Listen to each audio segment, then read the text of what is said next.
On a recent training course, I was asked a question. Suppose I have 12 files, one per month.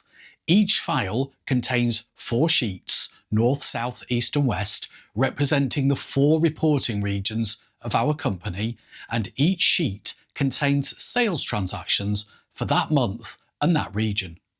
The question was, how can I combine all the data into a single list in a new workbook? And in this video, I'll show you how.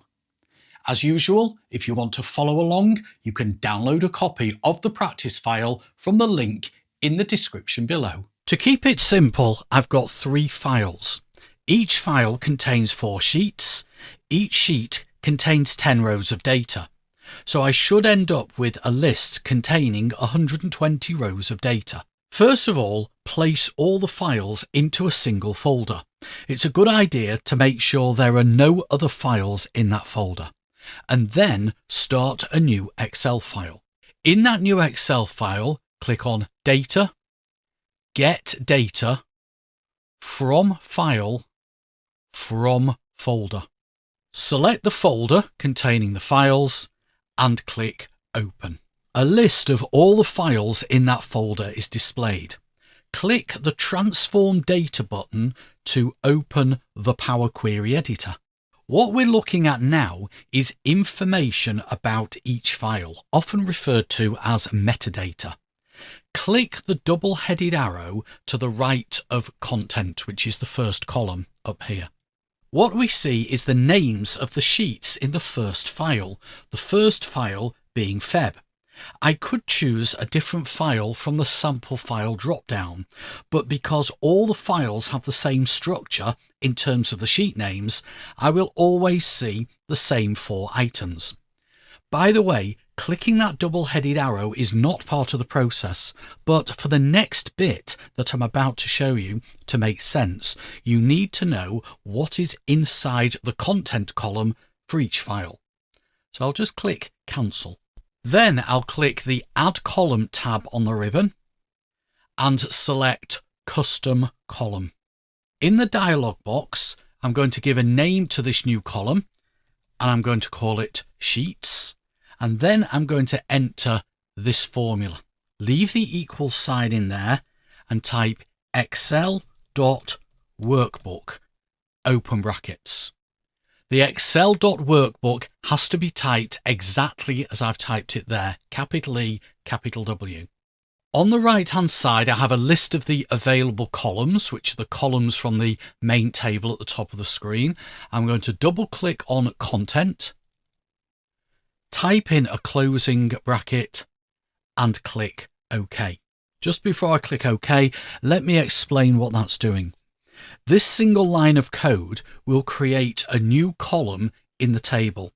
The column will be called Sheets, and the column will contain the values defined in the content column for each of the files in the specified table. And from what I just showed you, we know that the content column contains the names of the sheets. So I'll just click on OK. And now you can see on the right hand side of that table we have a new column called Sheets. I'm going to click the double-headed arrow in the Sheets column, and this actually displays more than just the names of the sheets. It displays other information about each sheet, like the name, the data, the kind, etc. Now I'm only interested in the data from each sheet, so I need to deselect all the checkboxes and select just data and click OK. We're still not seeing the actual data from the sheets, so I need to click the double-headed arrow in the Sheets.data column, and what this should list is the headings of the columns from the data in each sheet, except it doesn't. It shows column 1, 2, 3, 4 and 5, and the column headings in the source data are flavour, location, containers, total revenue and total cost.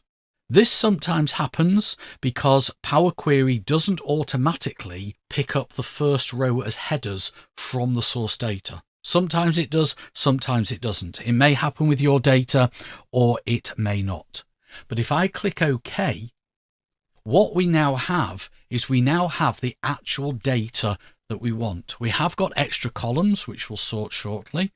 But if I scroll across, you can see that we've got the 120 rows of data that we want. Although we have got more at this point, because what it's done is it's treating the column headings from the 3 files and the 4 sheets in each file as rows of data. So before I sort that problem out, I'm going to remove the columns that I don't need. I'm only interested in the columns with the data in. So on the Home tab, I'll click on Choose Columns. I'll untick Select Columns, and I'll tick column 1, 2, 3, 4 and 5 because those columns contain the data, and click OK. To deal with the column header issue, I click on Transform and Use First Row as Headers. And what that will do is that will take the data from row 1 and turn it into the headers. But you'll notice that the original header rows from the individual sheets are also included as part of the data. Now that's easy to fix. I can apply a filter. So I'm going to apply a filter on the Flavour column, and I'm going to filter out anything that's actually got the word flavour in that column and click OK. The data is now how I want it. So I'm going to close the query editor by choosing File, Close and Load To. I'm going to select Existing Worksheet, leave it set to A1 and click OK. And it loads the data in to Sheet 1 starting at A1. And that's it. Here are my 120 rows of data. Well, I hope the video helped you out and answered the question. And if it did, please give it a thumbs up. If you'd like more Excel tips and tricks, please check out my website at theexceltrainer.co.uk. As always, thanks for watching. I'll see you in the next video, but until then, have an excellent day.